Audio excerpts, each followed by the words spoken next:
Hello student, स्वागत है आप लोगों का आपके अपने चैनल पर जिसका नाम है ABCS yes anybody can study. तो चलिए यहां से स्टार्ट करते हैं एक्सरसाइज 6.4। बिल्कुल लास्ट जो मैंने एक्सरसाइज आपको करवाया था 6.3 के अंदाज में। देखिए, जैसे ट्यूशन टीचर आपकी प्रैक्टिस करवाते हैं, जैसे ट्यूशन टीचर आपकी प्रॉब्लम लेते हैं, जैसे आप घर जाके प्रैक्टिस करते हैं, एज इट इज वही बिहेवियर यहां पर मेरे साथ भी आपको रखना है। मैं क्या करूंगा, एक्सरसाइज 6.4 का टोटल इंट्रो देता हूं मैं, और इसमें जो भी कंसेप्ट अप्लाई होते हैं, जो भी कंसेप्ट इसमें यूज होगा कि इस कंसेप्ट बेस पर ये टोटल क्वेश्चन आप कर सकते हैं, वो सब मैं आपको बताऊंगा। उसके बाद क्या होगा कि आपको कुछ क्वेश्चन भी मैं कराऊंगा। क्वेश्चन कराने के बाद आपको क्या करना है, जो इसके रिमेनिंग क्वेश्चन होंगे वो आपको खुद टच करना है, यानी कि पहले आपको ट्राई करना है। जितना आप ट्राई करिए, खूब करिए ट्राई। उसके बाद क्या है कि डिस्क्रिप्शन में मैंने इन सारे क्वेश्चंस का मैंने लिंक दिया हुआ है। आप जो भी क्वेश्चन आपकी प्रॉब्लम है या जो क्वेश्चन आपने सॉल्व भी कर लिया है, उन सबको एक बार देखिए। अगर सॉल्व हो चुके हैं तो आप मैच कीजिए कि आपकी क्या मतलब जो आपका सोल्यूशन है वो मेरे सोल्यूशन से किस तरीके से मतलब मैच होता है, या आपका सोल्यूशन रियल में सही है या नहीं है। एक्चुअल में उसके लिए भी स्टूडेंट को चाहिए होता है कि एक टीचर हो जो हमें बताए क्या मैंने ये सही किया या नहीं किया है। और अगर गलत है तो आप फिर भी जाकर डिस्क्रिप्शन में देख सकते हैं, लिंक मैंने टोटल क्वेश्चन का दिया हुआ है। तो देखिए, एक्सरसाइज 6.4 जो बेस्ड है आपका थ्योरम 6.6 पर, और थ्योरम 6.6 जो है वो है सिमिलर थ्योरम। तो देखिए, जो सिमिलर थ्योरम है यहां से स्टार्ट करते हैं। सिमिलर थ्योरम, अब सिमिलर थ्योरम कहता क्या है?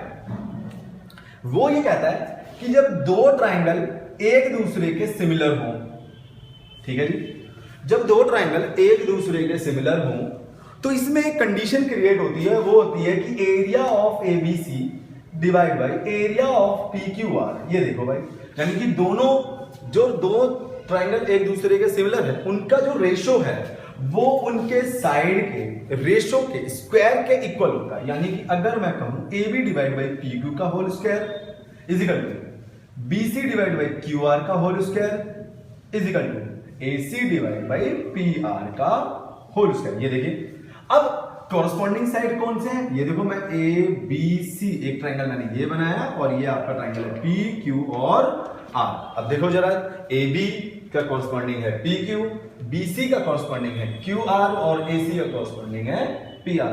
यही कंसेप्ट है इस एक्सरसाइज का, और कैसे और किस तरीके से अप्लाई करना है वो अभी आपको पता चलेगा। देखिए, इसी सिंगल थ्योरम बेस्ड कंसेप्ट है। तो चलिए यहां से स्टार्ट करते हैं अपना क्वेश्चन नंबर फर्स्ट, ठीक है। चलिए स्टार्ट करते हैं यहां से एक्सरसाइज 6.4 का क्वेश्चन नंबर फर्स्ट। देखिए, क्वेश्चन नंबर स्टेटमेंट मैंने जैसा आपको बताया कि इसमें टोटल जो कंसेप्ट है वो 6.6 थ्योरम का ही अप्लाई होगा। इसमें भी वही है। देखिए, कोई स्टेटमेंट है, लेट ट्राइंगल ABC सिमिलर है ट्राइंगल DEF के and their areas be respectively 64 centimetre square and 121 centimetre square. If EF is equal to 15.4 centimetre then find BC। देखिए क्या है, सिमिलर ट्राइंगल्स गिवन है और उनके एरियाज की वैल्यू भी गिवन है। तो यानी कि आपको ये इंडिकेट कर रहा है कि वही आपका थ्योरम 6.6 जो था कि जिसमें सिमिलर गिवन होता था और हमारा जो उनका एरिया का रेशो था वो हमें पता था कि क्या उनके जो कॉरस्पॉन्डिंग साइड्स होते हैं उनका स्क्वायर कॉरस्पॉन्डिंग साइड्स के इक्वल होता है। तो यहां पर भी वही चीज अप्लाई करना है। आइए चलिए देखते हैं इसका सॉल्यूशन क्या है। देखिए, सबसे पहले जो गिवन है हम वो पुट कर लेते हैं। तो गिवन क्या है इसके अंदर, ट्राइंगल ABC आपका सिमिलर है ट्राइंगल DEF के, ये गिवन है। और एरिया आपका गिवन है ABC को कितना है 64 सेंटीमीटर स्क्वायर एंड नीचे लिख लेते हैं एरिया ऑफ DEF वो गिवन है आपका 121 सेंटीमीटर स्क्वायर, ठीक है। और यहां पर देखिए EF जो साइड है उसकी वैल्यू भी गिवन है 15.4 सेंटीमीटर। देखिए, मैं दो ट्राइंगल बना भी देता हूं, यहां पर थोड़ी हेल्प हो जाएगी समझने में। देखिए, ये देखिए, ये A है, ये B है और ये C है, ये P है, सॉरी D, E और F। ये देखिए आपके पास दो ट्राइंगल है। ये इसका एरिया 64 सेंटीमीटर और इसका एरिया 121 सेंटीमीटर स्क्वायर गिवन है और इसकी वैल्यू गिवन है कितनी 15.4 सेंटीमीटर। ये था देखिए आपके पास। अब यहां पर देखिए भाई, हमें फाइंड करना है क्या, BC की वैल्यू, ये फाइंड करना है। चलिए अब यहां से आते हैं। अब यहां से देखिए, नाउ अगर अगर ट्राइंगल ABC अगर सिमिलर है ट्राइंगल EF के, ये सिमिलर है, तो आपको पता ही है कि area of ABC divide by area of DEF is equal to BC divide by EF whole square. देखिए जो इसके कोरस्पॉन्डिंग साइड्स है, जैसे AB डिवाइड बाई DF का DE का whole square is equal to BC divide by EF का whole square is equal to AC divide by DF का whole square.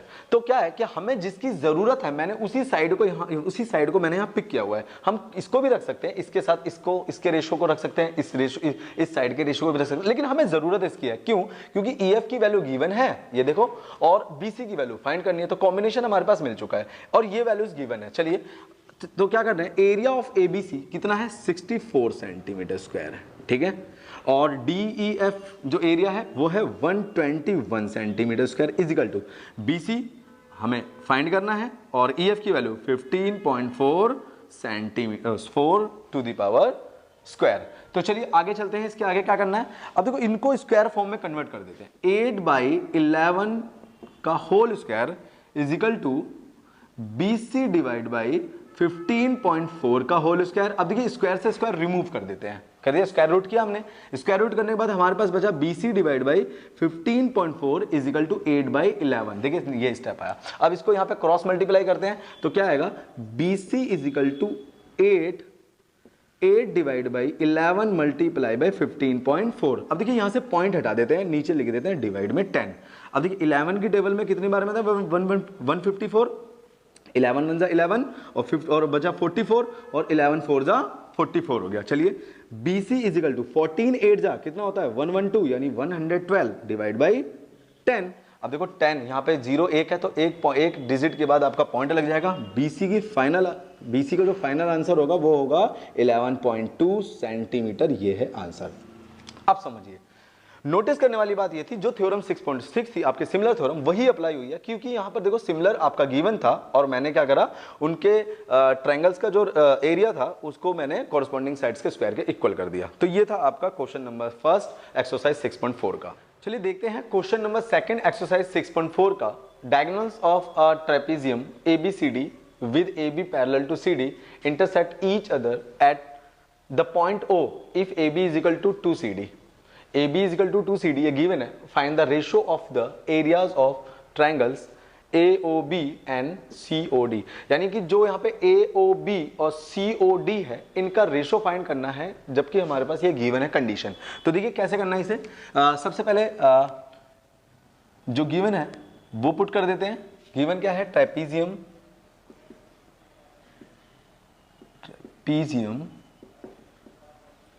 ABCD, AB जो पैरेलल है CD के, ठीक है, और O पॉइंट पे करता है। एक चीज और गिवन है यहाँ पर, AB जो है इज इक्वल टू 2CD के गिवन है। तो मैंने इतनी सी बात लिख दी है यहाँ पर जो गिवन है।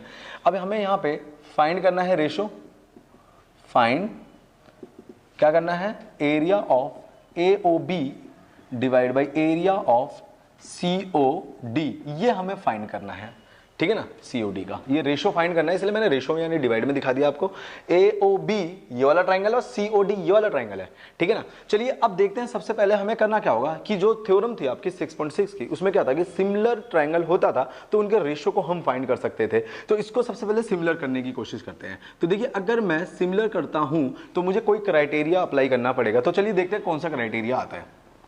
तो ये जो AB है वो CD के पैरेलल है ना, गिवन में ये देखो ये गिवन है ना कि AB जो है CD के पैरेलल है। अगर AB CD के पैरेलल हुआ तो 9th क्लास में आपने ये वाली कंडीशन तो पढ़ी होगी कि जब दो पैरेलल लाइन को एक क्रॉस लाइन इंटरसेक्ट करती है तो हमारे पास क्या आता है कि ये जो एंगल है वो इस एंगल के क्या होता है, अल्टरनेटिव होता है, और ये जो एंगल है वो इस एंगल के अल्टरनेटिव, और जो देखो ये रहा इंटीरियर एंगल ये इसके अल्टरनेटिव है। और अल्टरनेटिव की मीनिंग होती है आपका अपोजिट डायरेक्शन में जो दो आपके एंगल बनते हैं। अच्छा मैं एक बात और बता देना चाहता हूं, ध्यान से सुनिएगा कि जब दो आपके पैरेलल लाइन को एक क्रॉस लाइन काटती है तो अल्टरनेटिव एंगल जो बनते हैं वो किस शेप में बनते हैं। देखो जरा ध्यान से, अगर मैं यहां से इसे ऐसे रफ करता हूं और यहां से इसको मैं इस तरीके से हटा दूं तो देखिए जेड का एक आता है आपके पास शेप, और ये जो एंगल आपको दिख रहा है वो इस एंगल के इक्वल है according to the alternative angle.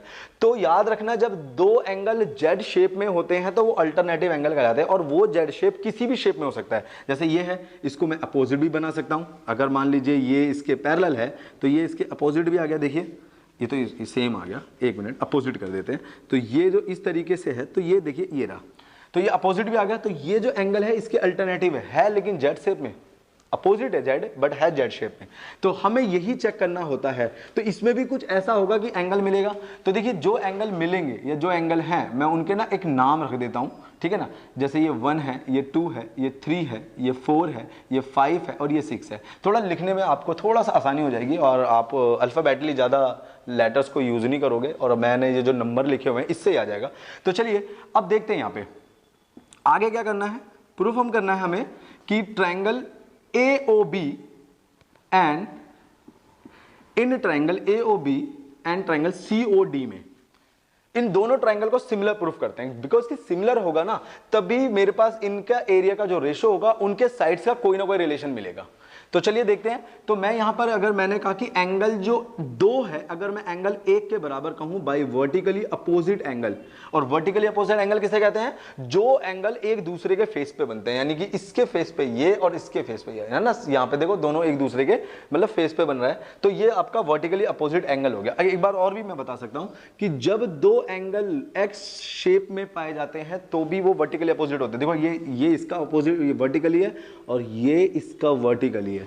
तो देखो यहां पर भी कुछ ऐसा वर्टिकली अपोजिट एंगल है। अब सुनो भाई, एंगल जो 5 है, ये वाला एंगल, ये 5 जो है आपका 3 के बराबर है। देखिए ये आपका अपोजिट डायरेक्शन है और जेड शेप बना रहा है, ठीक है ना, ठीक है ना। तो एंगल जो 5 है वो आपका 3 के बराबर है और जेड ऐसे बना रहा है ये अपोजिट में, ऐसे इस तरीके से। तो देखिए जो एंगल 5 है वो इक्वल है एंगल 3 के। क्या है? Alternative angle, alternative angle, alternative angle है।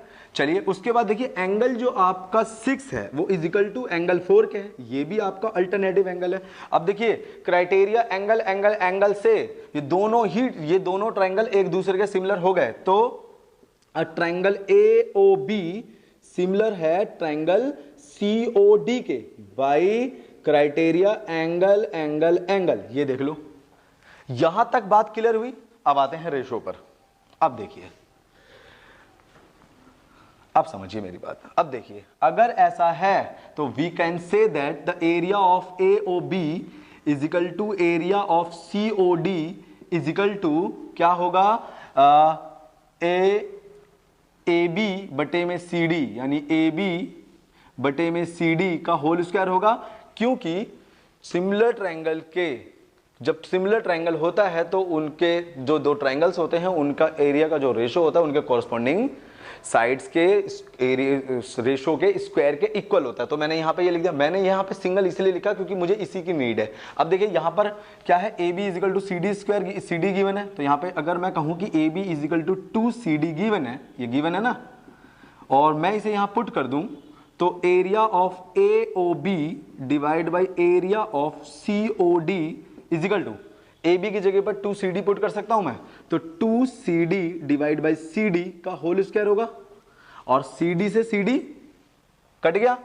तो area of AOB divide by area of COD is equal to क्या होगा? 2 2 4 डिवाइड बाई 1, देन रेशो आपके पास क्या आया? 4:1। यही इसका आंसर है। और यहां पे हम लिख भी सकते हैं, यहां पे लिख दीजिए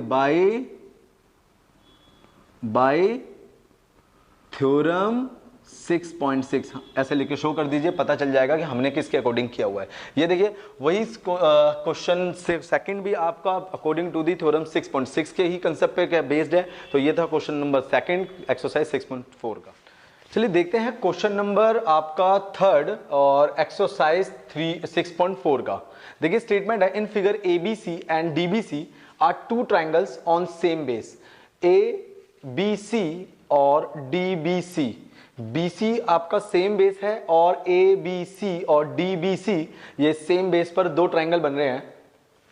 if AD intersect BC at O, जो AD है, AD इंटरसेक्ट कर रहा है पॉइंट O पर, ठीक है ना। Show that area of ABC divide by area of DBC is equal to AO divide by DO, AO divide by DO, यानी कि ये जो डायगोनल है इसके रेशो को दिखाना है हमें उस दोनों ट्राइंगल के एरिया के इक्वल में। तो चलिए देखते हैं कैसे करना है इसे। सबसे पहले गिवन है, देखिए गिवन क्या है कि एबीसी एंड डीबीसी दो ट्राइंगल है, ठीक है ना। Triangle ABC and triangle DBC on same base, clear, ये गिवन है। अब हमें क्या करना है, प्रूव करना है, टू प्रूव क्या करना है, area of A B C divide by area of D B C is equal to ratio आपका डायगोनल का जो है एओ डिवाइड बाई ओडी के इक्वल करना है, ये हमें प्रूव करना है। चलिए अब इसमें मैंने क्या करा, एक कंस्ट्रक्शन कर रखा है, देखो मैंने पॉइंट डाल रखा है कि जो जैसे कि ई, यहां पे मैं ई लिख देता हूं, ई, और ये मैंने डाल दिया एफ।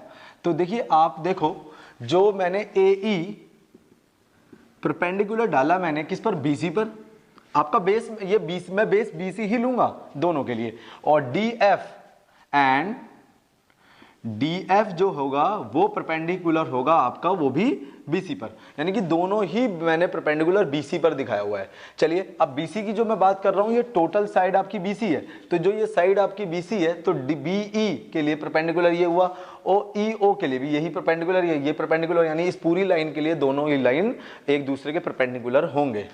चलिए ये बात क्लियर हुई यहां पर। अब देखिए यहां से स्टार्ट करते हैं क्वेश्चन।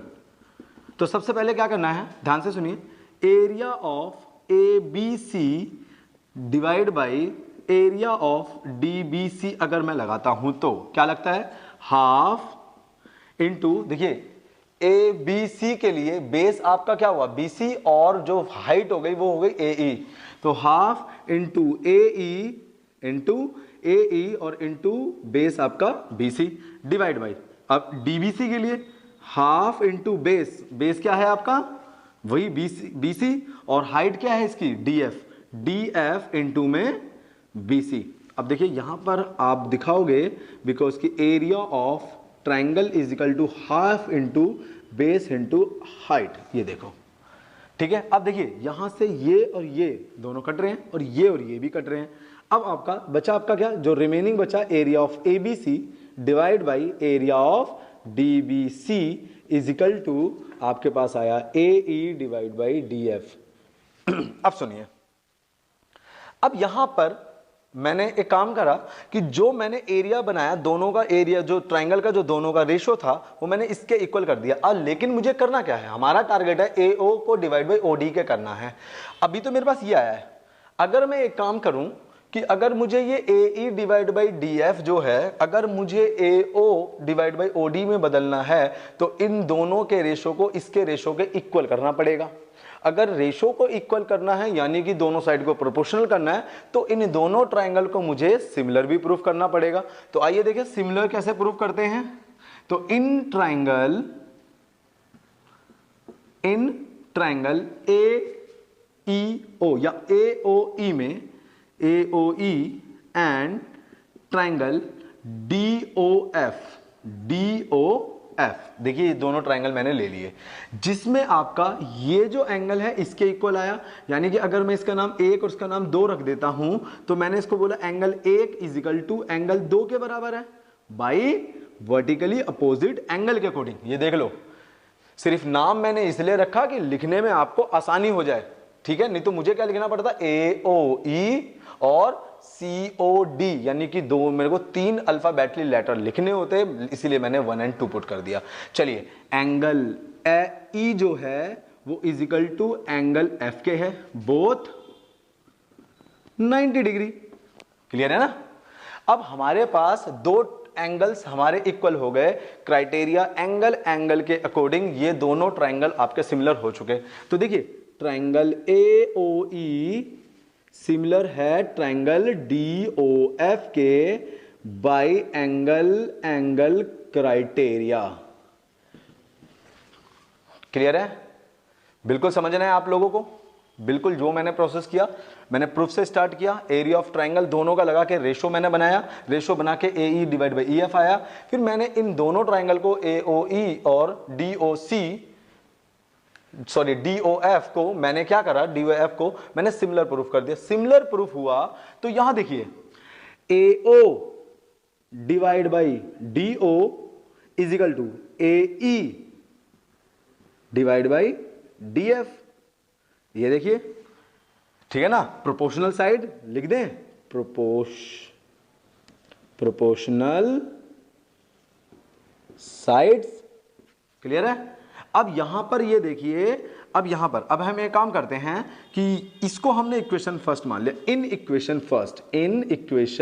फर्स्ट। अब कुछ नहीं करना आपको, ध्यान से सुनिएगा, AE divide by EF is equal to AO divide by DO के हो गया। आप इसको यहां पर पुट कर दीजिए और आपका प्रूफ हो गया। देन यहां पर डायरेक्ट ही कर देते हैं, देन यहां पर इसके बराबर है तो मैं यहां पे कर सकता हूं AO डिवाइड बाई DO, यानी कि area of ABC divide by area of DBC is equal to AO divide by DO का होगा, और ये हो गया आपका प्रूफ। यही तो प्रूफ करना था, ये देखो, क्लियर। इस तरीके से करते हैं क्वेश्चन नंबर 3 को एक्सरसाइज 6.4 के। वीडियो को पॉज करके नोट कर सकते हो। देखिए क्वेश्चन नंबर 5 एक्सरसाइज 6.4 का D, E and F are respectively the mid point of the sides AB, BC and AC of triangle ABC, यानी ट्रायंगल ABC में जो DEF है, AB, BC और AC का मिड पॉइंट है। अब उसके बाद क्या रहा है, find the ratio of the triangle of the area, find the ratio of the area of triangle DEF and ABC। अब देखिए DEF का जो रेशियो है वो ABC के साथ फाइंड करना है हमें, ये हमारा टारगेट है। और यहां पर गिवन एंड प्रूफ जो है स्टेटमेंट में, जो भी गिवन है और प्रूफ करना है, वो दोनों मैंने पहले लिख दिए हैं। चलिए यहां से आप स्टार्ट करते हैं सॉल्यूशन, प्रूफ। अब देखो क्या करना है, ध्यान से सुनिए। मेरा टारगेट मुझे पता है कि जो DEF और ABC का जो एरिया है, इनका रेशो बताना है कि किन रेशो में है ये, ठीक है ना। तो देखो DEF का रिलेशन ABC के साथ सबसे पहले बनाना है, और उनका रेशो, जो एरिया का रेशो है, वो हमें फाइंड करना है। तो देखिए क्या करना है, सबसे पहले एक काम करता हूं मैं कि इसके, अब ये देखो जो ट्राइंगल टोटल है ADF, BDE या CEF, ये जितने भी आपके ट्रायंगल दिख रहे हैं, उसमें से एक ट्रायंगल को टारगेट करके ABC के मैं सिमिलर प्रूफ कर देता हूं। तो वो कौन सा करता हूं, मैं कोई भी कर सकता हूं, मैं इस वाले ट्रायंगल को ले सकता हूं, इस वाले को भी ले सकता हूं, या इस वाले को भी, किसी एक ट्रायंगल को लेके हम सिमिलर प्रूफ कर सकते हैं। उसका रीजन है, चलिए रीजन क्या है, अब यहां पर सुनेंगे मेरी बात। एक बात और मैं आपको बता दूं, सबसे पहले प्रूफ में, ठीक है ना, मैं एक काम कर सकता हूं, इनका रिलेशन बना देता हूं। मैं कहूं कि अगर D एंड जो F है वो मिड पॉइंट है किसका, AB एंड AC का, अगर है तो मैं कह सकता हूं कि जो DF है वो पैरेलल BC के हो सकता है, बिल्कुल।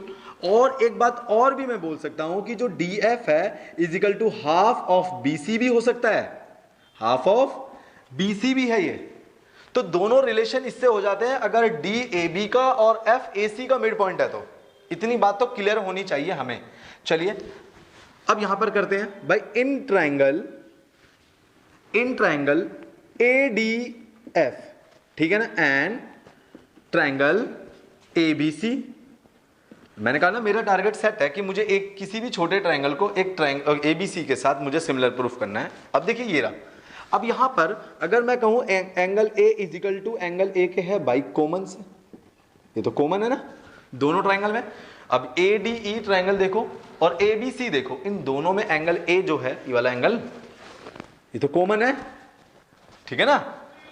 अगर मैं कहूं, अब मैं इसका नाम रख देता हूं एक मिनट के लिए, अगर मैं इसको कहूं एंगल 1, एंगल 2, एंगल 3 और एंगल 4, अगर मैं ऐसे लिख दूं तो, ठीक है ना। तो मैं यहां कह सकता हूं कि एंगल 1 जो है एंगल 2 के इक्वल है, क्यों, कॉरस्पॉन्डिंग एंगल है, देखो कॉरस्पॉन्डिंग,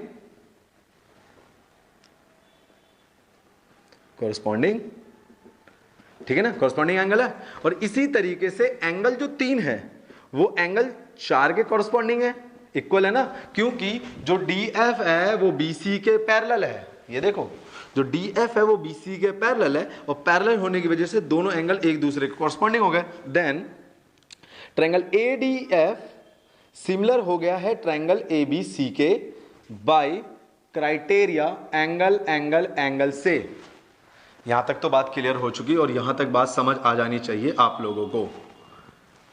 ये देखिए, ठीक है, अगर मैंने इन दोनों ट्रायंगल को सिमिलर प्रूफ कर दिया यहां पे, तो अब इनके जो रेशो हैं, अब इनके रेशो को ले लेते हैं। Area of A D F is equal divide by area of A B C. Area of A D F और A B C is equal to D F divide by B C का square है, bye theorem of 6.6 के according. Theorem of 6.6 यही कहता है, इसे थोड़ा सा साफ लिख देते हैं। ये देखिए, अगर दो ट्रायंगल एक दूसरे के सिमिलर हैं तो उनके जो उन ट्रायंगल का एरिया का रेशो होगा उनके कॉरस्पॉन्डिंग साइड्स के स्क्वायर के इक्वल होंगे। तो मुझे ये चाहिए था सिर्फ, और मैंने ये कर दिया। अब देखिए यहां पर मैंने कहा कि डी एफ इजिकल टू 1/2 और बी सी है। मैं इसको इक्वेशन अगर फर्स्ट मान लूं तो कोई प्रॉब्लम नहीं। यहां पे अगर मैं लिख दूं फ्रॉम इक्वेशन फर्स्ट, कोई प्रॉब्लम नहीं। तो area of ADF divide by area of ABC is equal to, अब यहां पर देखिए डीएफ की जगह मैं 1/2 यानी हाफ इंटू बी सी लिख सकता हूं ना, तो half into B C divide by B C to the power 2, ये और ये कट गया। Then I can write also 1 1 जा 1 एंड 2 2 जा 4। तो देखिए एडीएफ और एबीसी, एडीएफ और एबीसी का जो रेशो आया वो आया 1:4। इतना तो हमने कर दिया, लेकिन हमें ये नहीं चाहिए था, हमें चाहिए रेशो डीईएफ के साथ एबीसी का। लेकिन अभी जो निकला है वो एडीएफ का निकला है, एडीएफ का रेशो निकला है एबीसी के साथ। हमें चाहिए डीईएफ का रेशो एबीसी के साथ। अब चलिए, अगर मैं किसी भी तरीके से एडीएफ का रिलेशन डीईएफ के साथ कर दूं तो ये प्रूफ हो जाएगा। तो लगाइए दिमाग कि हम क्या कर सकते हैं। अब सुनिए मेरी बात, डी ई एफ ये तीनों ही मिड पॉइंट हैं इन साइड्स के। तो इसकी वजह से अब यहां पर देखिए जो ए डी ई एफ है ये पैरेललोग्राम बना रहा है। पैरेललोग्राम देखो, A D E F parallelogram बना रहा है। पैरेललोग्राम समांतर चतुर्भुज। लेकिन हमें इससे भी मतलब नहीं, हम एक काम करते हैं। मैंने आपसे बोला कि मुझे एडीएफ का रिलेशन मुझे डीईएफ के साथ चाहिए। तो अगर मैं in triangle ADF and triangle अगर मैं डीईएफ के साथ अगर मैं बनाऊं तो देखिए इसमें डीएफ इजिकल टू डीएफ के हो जाएगा, ठीक है ना। यानी कि ध्यान से सुनेंगे कि इन दोनों में एडीएफ और डीईएफ में डीएफ तो आपका कॉमन साइड है, तो मैं यहां लिख देता हूं कॉमन। हाँ जी, बिल्कुल ठीक, क्लियर है ना। अब यहां पर अगर मैं कहूं कि जो एडी है वो इक्वल है आपके एफई के, तो क्या मेरी बात आप मानोगे? हैं? मेरी बात मानोगे ना? क्यों है, ध्यान से सुनिए। जो आपका डीई है, सॉरी एडी है, ठीक है, एडी या ए बी है, उसका ये पैरेलल है। यानी कि एफ और ई जो है वो मिड पॉइंट ऑफ, जो एफ है एसी का मिड पॉइंट है और जो बीसी का मिड पॉइंट ई है। ध्यान से सुनना, मैंने इस साइड को इसके इक्वल बनाया क्योंकि जो ये है इस एफ जो मिड पॉइंट है, इसमें मिड पॉइंट है, तो मिड पॉइंट होने की वजह से ये साइड, कौन सी साइड, ये साइड इसके इक्वल हो गई, इसके इक्वल हो गए ना। ये हाफ और ये तो हाफ है ही ऑलरेडी, क्योंकि अब अगर मैंने यहां पर ये बात दिखाया कि जो डीएफ है हाफ है बीसी का। इसी तरीके से अगर मैं कहूं कि जो एफई है वो हाफ है एबी का, हो सकता है ना। अगर एफई जो हाफ है ए बी का, तो एफई इक्वल एडी का होगा क्योंकि ये मिड पॉइंट में है, तो ये दोनों साइड इक्वल हो जाएंगे। तो यहां पर मैं लिख सकता हूं कि ये जो एफ है मिड पॉइंट, आप मिड पॉइंट डाल दीजिए बस, मिड पॉइंट थ्योरम आपने 9th क्लास में मिड पॉइंट थ्योरम की होगी, उसके अकॉर्डिंग ये इक्वल हो गया। मिड पॉइंट आप पुट कर दीजिए, बस इतना ही बहुत है। इसी तरीके से इसको भी मैं इसके इक्वल कर सकता हूँ, यानी कि ये आपका आ गया DF हो गया, ठीक है ना, AD इक्वल हो गया इसके, ये इसके इक्वल, ठीक है, और ये इक्वल हो जाएगा इसके, यानी कि AF इक्वल हो, AF इक्वल कर सकता हूँ DE के मैं, सेम रीजन के साथ, same reason. Then triangle ADF congruent proof हो गया ट्रायंगल DEF के बाई साइड प्रिंसिपल से, ये देखिए।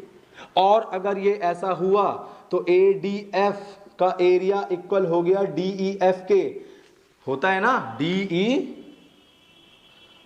के। अब सुनिए मेरी बात, जब दो ट्राइंगल एक दूसरे के कॉन्ग्रेंट प्रूफ हो चुके तो उनका एरिया इक्वल हो जाएगा। इसको बना लीजिए इक्वेशन सेकंड। अब यहां पर ADF का रिलेशन मैंने DEF के साथ पुट कर दिया, दोनों का एरिया इक्वल है, इसकी जगह यहां पर ये पुट कर दीजिए और आपका प्रूफ हो चुका है। बस इतना सा करना था। चलिए अब यहां पर हल्का सा इसे रफ कर देते हैं, वीडियो पॉज करके आप नोट कर सकते हैं जो भी मैं रफ कर रहा हूं, ठीक है। चलिए अब यहां पर लिखेंगे फ्रॉम, इसे भी मिटा देते हैं, फ्रॉम इक्वेशन सेकंड से क्या होगा, area of DEF divide by area of ABC is equal to 1/4, then ratio is equal to 1:4। ये आपका आंसर है। तो ये था रेशो DEF का ABC के साथ। ये देखिए प्रूफ हो चुका क्वेश्चन, क्लियर है। तो देखिए यहाँ पे हमने प्रैक्टिस करी है कुछ क्वेश्चन की एक्सरसाइज 6.4 का। अब बाकी आप जितने भी इसके क्वेश्चन हैं एक बार आप प्रैक्टिस कीजिएगा। जब आप क्वेश्चन को सॉल्व करिएगा तो देखिएगा ये कि कुछ क्वेश्चन सॉल्व होंगे, कुछ नहीं होंगे। जो क्वेश्चन सॉल्व नहीं होते आप हेल्प लीजिए, डिस्क्रिप्शन में मैंने लिंक दिया हुआ है, जितने भी इसके रिमेनिंग क्वेश्चंस हैं उनको देखिएगा। जो भी आपकी प्रॉब्लम हो कमेंट बॉक्स में मुझे बताएं। Thank you for watching my video, and अगर मेरी वीडियो पसंद आई तो इसे लाइक करें और चैनल को सब्सक्राइब करें। Thank you so much.